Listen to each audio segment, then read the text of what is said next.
fusion. This principally occurs when the core is composed of iron. Normally, fusion occurs because the resulting new element is a more stable configuration and lower energy state for its components. Iron, however, is the most stable configuration you can create. Giving iron more energy actually causes it to lose stability, as we will learn in just a bit. Above the iron core, the gravitational pressure from the star's mass is counteracted by the thermal pressure of fusion. But inside the core, this doesn't exist. Instead, what's keeping the core intact is degeneracy pressure of electrons. As we learned in the last video, degeneracy pressure actually weakens when densities and pressures get too high. As the silicon layer above burns during the last day of the star's life, its iron ash is deposited onto the core. The core's mass continues to increase until reaching the Chandrasekhar limit. Once our degenerate core reaches this limit, it collapses. In a tenth of a second, our roughly 5,000 kilometer diameter core shrinks to a diameter of less than 30 kilometers. This brief action, moving that much mass further down the gravity well, produces as much energy as about 80 suns would release over their lifetime. This dramatic collapse is the product of an even more dramatic positive feedback loop. The unimaginable increase in density forces electrons to fuse with protons in a process called neutronization, producing a neutron and a neutrino. This loss of electrons within protons alleviates the electron degeneracy pressure, and thus the core collapses faster. As the density of the core spikes, so does the temperature. At about 10 billion Kelvin, the gamma rays produced shred through the iron nuclei that took millions of years to form, breaking them into particle components of protons, neutrons, and alpha particles. Iron is the most stable configuration for these particles. Thus, by fragmenting these nuclei, we reduce the stability and internal energy of the core. In its weakened state, the core collapses faster. This feedback loop serves to generate the hottest object in the universe. As it collapses, the momentum of the shrinking core actually causes its density to overshoot the average density inside of a nucleus. The strong force acts like a spring. If you're too close, it pushes you away. If you get too far, it pulls you back. In this case, our neutrons are too close, and the strong force pushes them back. This causes the core to rebound out to a diameter of about 50 kilometers in an event called the bounce. This rebounding motion slams into the infalling matter in the star. Why am I watching this? All about stars and supernovas.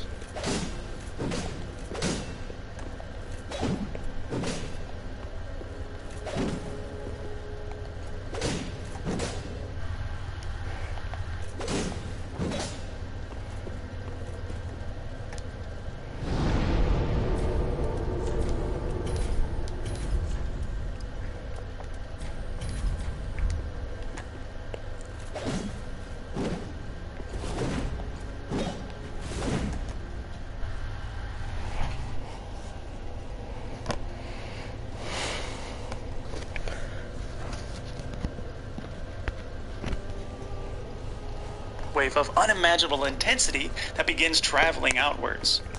As intense and extreme as this shock wave is, if there's a significant amount of iron falling towards the core, the iron will efficiently absorb the energy from the shock wave and photodisintegrate, rapidly weakening it.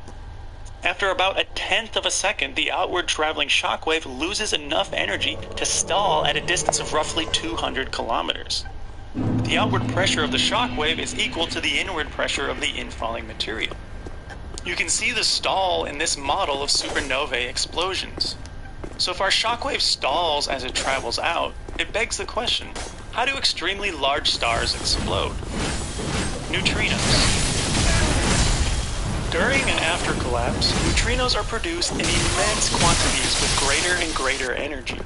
Similar to how high-energy UV light cannot pass through glass, these high-energy neutrinos cannot pass so easily through the incredibly dense matter of the collapsing core. This environment is opaque to neutrinos. This trapping of neutrinos causes the core to reach temperatures I've seen range from 100 to 500 billion Kelvin, depending on the source of information. But where do these neutrinos come from? To understand this, we need to take a step back and learn a bit about the nature of neutron stars. The neutron configuration of quarks isn't very stable. In order for a neutron to stay a neutron, it needs to interact with the quarks in the strong force of a proton. Otherwise, neutrons will decay into a proton, electron, and an antineutrino. Now, obviously, in a neutron star, there are a ton of neutrons and very few protons. Not enough to satisfy all of those neutrons' needs. How can such a thing exist? Let's pretend one of these Didn't even hit me, neutrons but sure, why not? decays into a proton, electron, and antineutrino. Well, our old friend gravity is still very much present and very intense. Thus, our electron and proton don't go anywhere.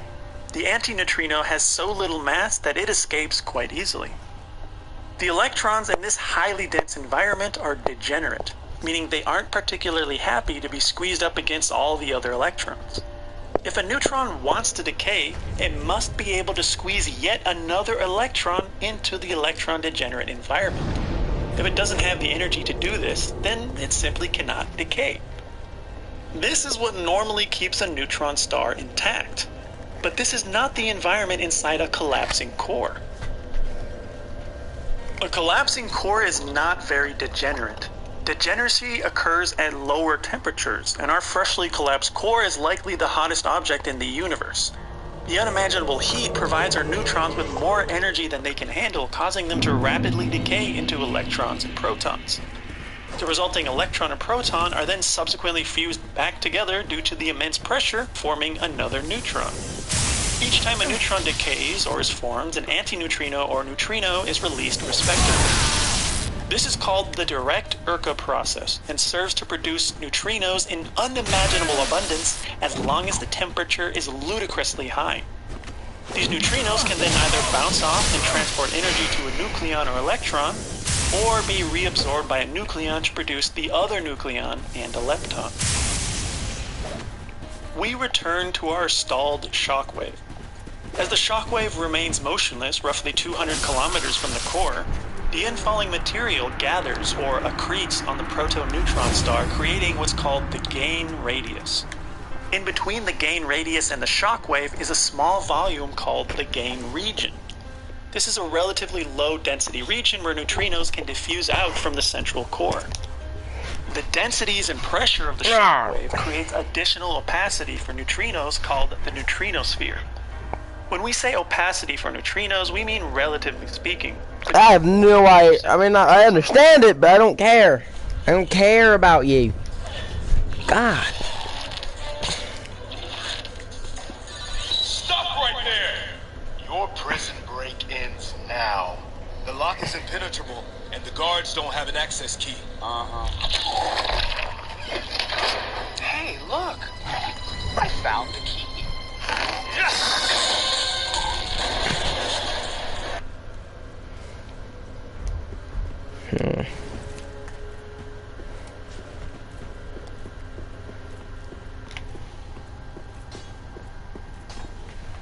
I'm not hungry! You're having one more bite! No! One more bite! Let's go together. Sin together. Get stoked together.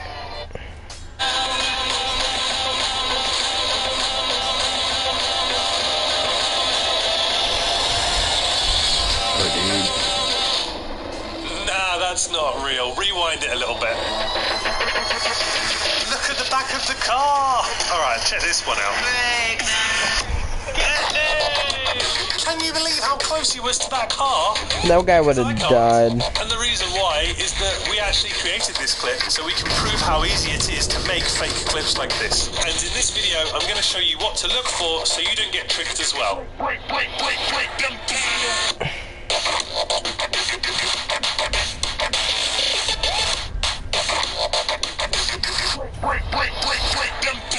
Hello fellow PK analysts, and today we're going to be exposing a bunch of fake flips on the edges of buildings, over Formula 1 cars and normal cars. Now before I go into the analysis, I do need to emphasize, don't go and do flips on the edge of buildings and over cars. It's really, really dangerous. Don't go and do it. But that being said, there are professional stuntmen that have done this trick successfully. Generally, it's a forward flip over a very low car like a supercar or some Lamborghini or something, and that's the only safe way that professionals have done this trick. Now this stunt has gone wrong in the past as well, so I can't stress enough how important it is not to go and attempt this. Now let's get into the analysis. Now the first one I want to look at is actually the first ever fake parkour clip I ever saw and was the inspiration for this series. This is a guy from Russia called Eden13, and in this clip he does a cork on the edge of a building. Now when this clip came out, I saw it on my phone, as did everyone else in the parkour community, and people were resharing it and it was very, very popular. But actually, if you take it onto a computer and look on a slightly bigger screen, you start realizing that it doesn't look right at all. There's these strange jagged lines around his body when he's flipping, and then if you look at it frame by frame, you see as he's doing the cork, if you look at his right hand, it disappears halfway through the flip. In this frame it's fine, and then there's 2 frames with a strange line in the middle. Now all of these videos are achieved using the same trick, which I'm going to explain in a moment, but first I want to give you some more examples to show you how versatile this trick is. So I looked more along Eden's profile, and to turn up the Russian levels, the next one is another fake flip on the edge of a building. And in this one, he does a front flip on a snowy ledge and then fires a gun. This guy's subscribe nuts. And this guy's done even more fake videos. So in this one, he does a round off Arabian over a car, and this clip is weird, man. Now, if you watch when the car drives underneath him, you'll notice that the tyres leave these big brown watermarks on the floor. Now, those are the kind of watermarks that come from driving a car multiple times through a puddle. And this leads me on to how these videos are made. They're all done by filming 2 separate events and then combining them together so they both happen at the same time. Wait, The flip was filmed on dry how do I ground, but the get car was this driven one? at least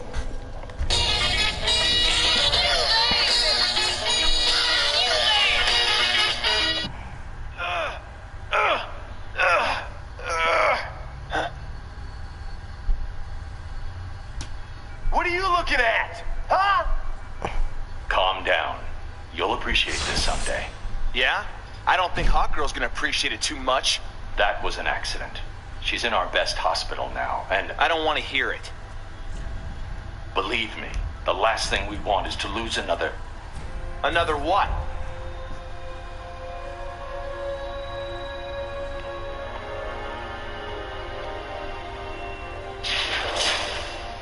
I think he likes you. Must be my magnetic personality. More likely, it has to do with what happened to this world's Flash. You mean he's... All this had to have been set off by something. But to go this far, even over me, It isn't that far from what we do, if you think about it. I'd rather not. You figured a way out of here? No. Don't you mean not yet? No. I mean not going to.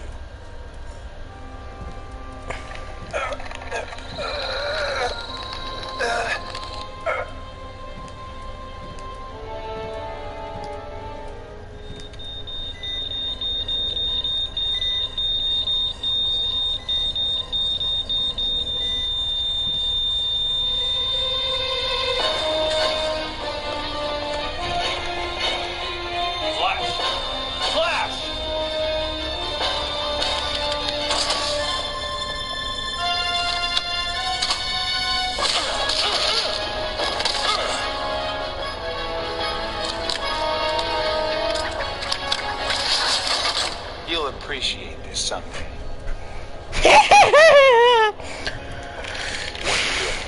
Trying every possible combination.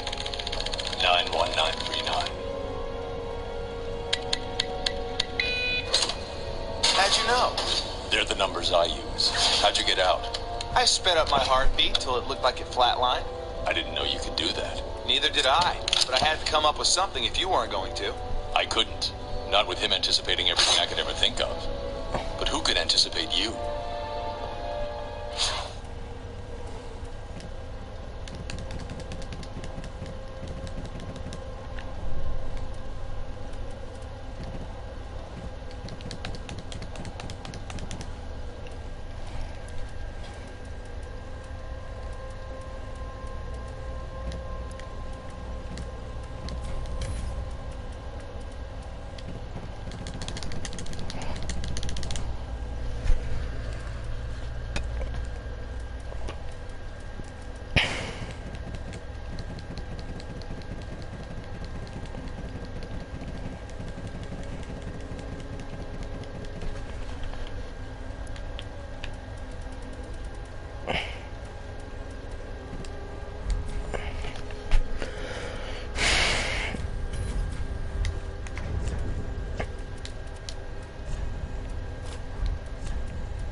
Damn.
I felt too normal for too long. I haven't felt angry.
You're not a person. You're a planet made of roughly 40 trillion cells. There is so much of you that if your cells were human-sized, you'd be as big as 20 Mount Everests. For your creepy crawly inhabitants, this makes your body an ecosystem, rich in resources and warmth and space. A perfect place to move into and have a family. While some of these guests are welcome, most are not. Your immune system is the guardian of this planet, the force tasked with protecting yourself against the constant danger of invasion. Unfortunately, your enemies in the tiny world have a huge advantage.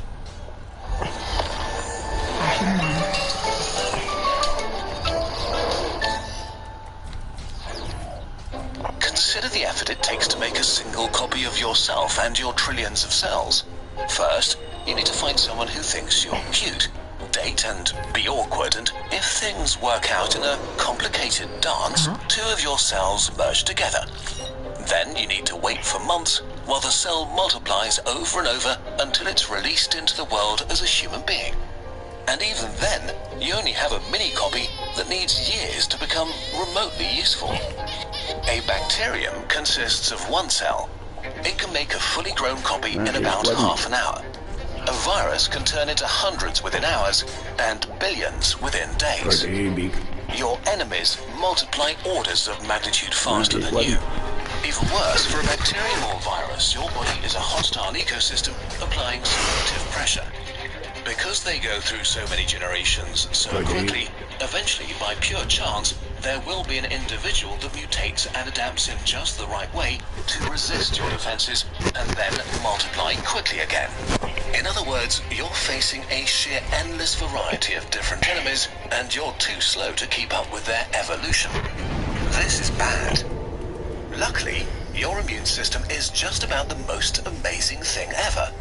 The second most complex biological system known to us after the human brain, and so sophisticated that we still haven't discovered all its secrets. Since it's so complicated, we have to simplify and focus on one thing at a time. If you want the full story, wait for the announcement at the end of the video. Okay, so why are we not all killed by some new bacteria or virus? In a nutshell, you actually have two immune systems, the innate and the adaptive immune system. The innate immune system was ready when you were born. It mostly consists of general-purpose soldiers. We introduced them in the last immune video. The adaptive immune system carries two types of cells, T cells and B cells, that are your super weapons and are incredibly effective and deadly for your enemies. These cells are complicated to produce and take a lot of time to deploy, but once they're ready, they pack a real punch. What makes your adaptive immune system so powerful is that it has the largest library in the... Oh my god! What the heck? Everything. You have at least one of these super weapon cells inside you to fight the Black Death, the coronavirus, and the first deadly bacteria that will emerge in a city on Mars in 100 years. This makes it possible for cells inside you to fight the Black Death, the coronavirus, and the first deadly bacteria that will emerge in a city on Mars in 100 years. This makes it possible for you to counter the ability of bacteria and viruses to change so rapidly. How is this possible? To understand what's going on here, we need to take one step back. All organisms on Earth are made from the same basic parts, mostly proteins. Proteins are the building blocks of life and can have billions of different shapes. You can imagine them as 3D puzzle pieces. There are billions of different puzzle pieces your enemies can use to construct their bodies. Why is this important? Because proteins are, in a way, the language of the micro-world. Cells don't have eyes or ears, so to tell friend from foe, they have to touch them and recognize if their protein is part of a friend or part of an enemy. Recognizing means that cells have countless tiny devices called receptors that are able to connect with a specific protein puzzle piece. So your cells have tiny puzzle pieces on their outside that are able to click together or recognize other protein puzzle pieces. When a cell connects together with a protein and recognizes it as enemy, it knows that it has to attack. Only if your cells can make this distinction, oh my god, friend or foe, is your immune system able to fight an invader. But since there are billions of possible protein puzzle pieces, this means there are billions of possible enemy puzzle pieces. This is also one of the reasons we still have to deal with diseases like the flu each year. The influenza virus mutates very rapidly, and so the proteins that make up its hull constantly change a tiny bit. The soldiers of your innate immune system have a large number of the puzzle pieces for common bacteria and viruses memorized. That's why they are your all-purpose weapons. But they are ineffective against many billions of mutations and adaptations that your enemies can develop. So the reason you are still alive is that your adaptive immune system is able to recognize between 1 billion and 10 billion different enemy protein puzzle pieces, which is enough to be prepared for every possible enemy. But how is this possible? How could your immune system possibly have this much of a variety to be prepared for every possible protein puzzle piece? Well, the cells of your adaptive immune system found a cheat code, mixing and matching their own genetic code to create this stunning variety of receptors. The details are way too complicated for this video, but in a nutshell, your adaptive immune cells have official permission to take a tiny part of their own genetic code and mix it in random ways to create billions of different receptors. A good way to explain this is by asking you to imagine an army of cooks, with each of them wanting their own special recipe. They have 100 different ingredients to choose from. Each ingredient...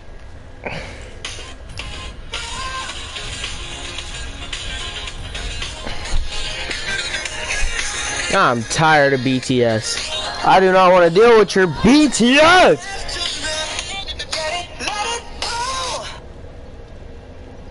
The Very Merry Tree Sale is going on now at Michael's. Our tree forest is on sale from slim and tall to fab and fluff. Get 50% off trees for every room of your home. Don't wait. Sale ends November 13th. Michael's. Made by you.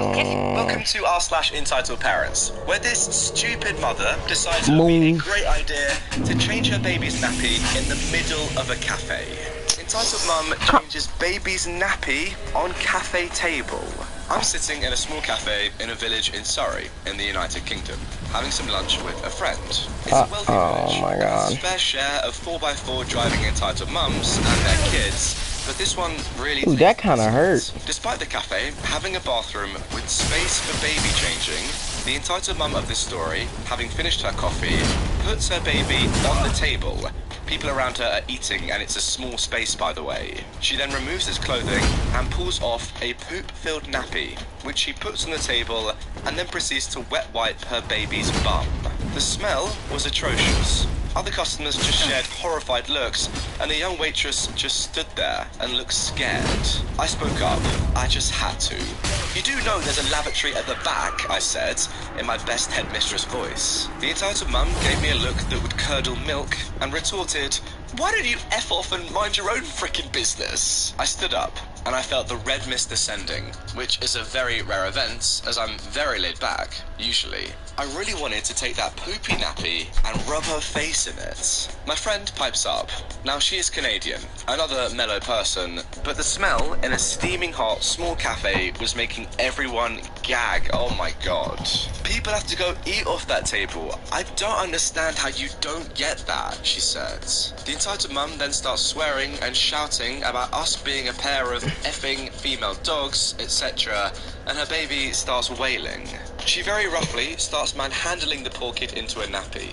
Roughly pulls up its leggings, and it screams as she's obviously hurting it. Then she shoves the kid into its pushchair, knocks past several people's tables and seats, comes over to us by the door, hawks, and spits a huge piece of phlegm onto our table. My face got sprayed on the trajectory down. Feeling murderous by now, I stood up to slap her, but my friend held onto my arm. Now, I did tell the woman that she was disgusting and should be banned from being in any cafe for her behaviour. She then raised her hand to hit me, thought better of it, and stormed out, forcing the buggy with the poor child in it into the door and taking off down the street. And she left the poopy nappy right on the table for the staff to clean up. We haven't been to that cafe since. No idea why anyone would behave like that. Wow, what a start to the episode. Can you believe that? You literally have a baby changing room right there, and you choose to go in the middle of a cafe. Can you imagine that? I can just picture it right now. Just this woman and her baby right in the middle of the cafe. Everyone else around just looking at them saying, "What are you doing, you strange lady? I'm trying to have a coffee." Imagine, like, you're sipping one of these bad boys, right? I mean, they're all cold or warm drink. It depends if you have a frappuccino, the iced coffee. Right, you're having one of these, yeah, and then all of a sudden, oh, the smell of poo crosses your lovely nose. What a nice start to my day. Still might drink it though. And now moving on to our second story of today's episode, and you know what, guys? It doesn't sound much better than the first. Entitled woman demands I leave the bus because my eye is scaring my baby. For a bit of context, I was born after only 7 months in the womb, instead of 9. Now that said, it appears the right side of my body didn't form in a fully correct way. It's not that I'm deformed, and I don't even look human, I just have some weird characteristics in my right side of the body. Like a small birthmark, one of my fingers in the right hand always looks jammed, And the most noticeable, my right eye is a bit smaller than the other and has a tiny deformity in the cornea. Now, that being said, my right eye does sometimes go a bit to the right when I get too concentrated or too distracted, and I can't control it. It just happens randomly and stops randomly. I've also been told that when I'm on moving vehicles, my eye seems to move along with them. Like when they jump or tremble, my eye does too. But I've talked about this to many medics and doctors, and they've all told me the same. No surgery can fix it, and an eye patch would only make my eyesight worse. I have glasses, by the way. Like, I cannot see, and by that I mean that I sometimes can't even read big letters on the other side of the road. So, with that all being said, let's move on to the story. Here where I live, when you reach middle, high school, it's the same here, secondary school, it's just basic and advanced or orientated, you no longer have PE classes at school. What? He hit the air! He hit the air! He hit me! I hate this game, bro! Baby, but that's not a big deal.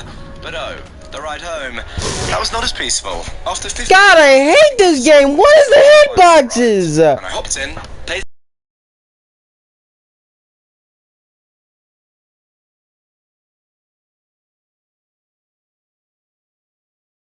Understand this game. Who looked like she was I will never understand it. And her kid, who looked to be about tired. I hate this game. Came to the back.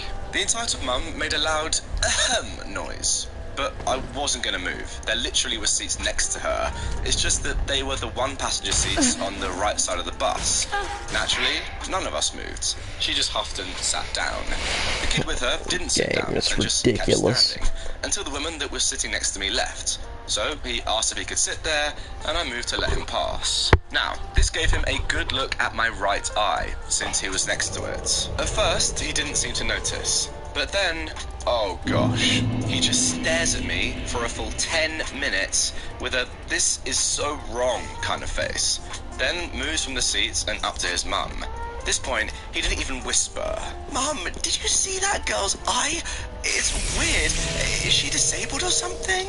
I pretended not to hear, since I didn't want any trouble. But then, the woman walks up to me. "Excuse me, may I see your eye for a moment?" Now, I knew what she was doing, but my stupid butt decided to look at her anyway. And then she saw my eye. "Oh gosh, disgusting.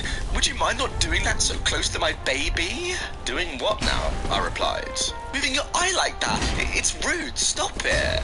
"No, I can't. I would if I could." Now, this isn't a lie. I would stop it if I could control it. "You brats, stop lying. You kids these days are so uneducated." Now, the lady's yelling actually made the driver move to a stop and, well, stop and walk up to us. Alright guys, what seems to be the problem here?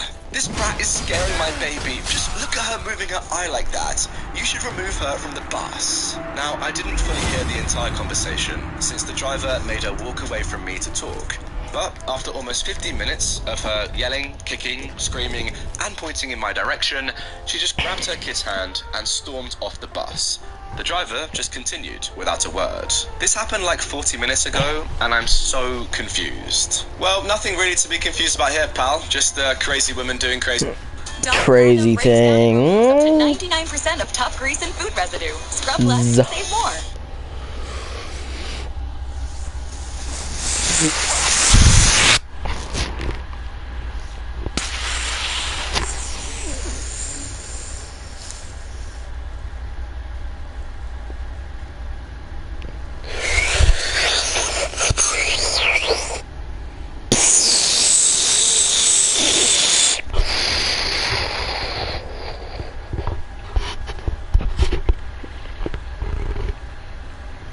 The Isles of Sip.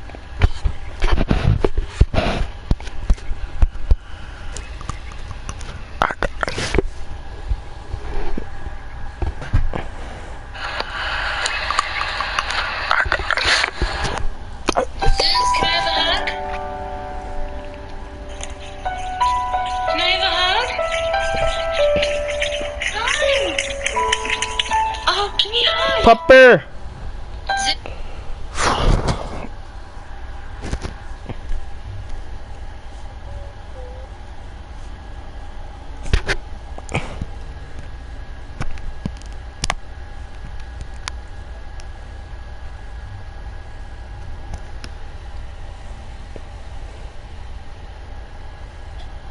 I might as well try to get the platinum for good old-fashioned Bloodborne.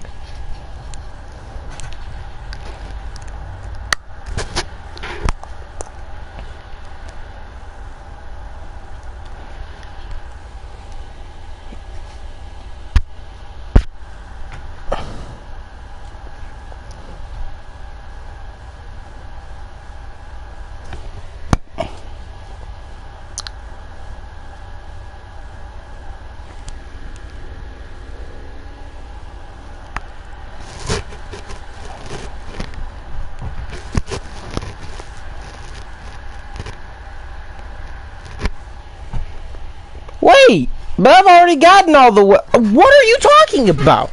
I've already gotten all the hunter tools and weapons. I'm confused right now.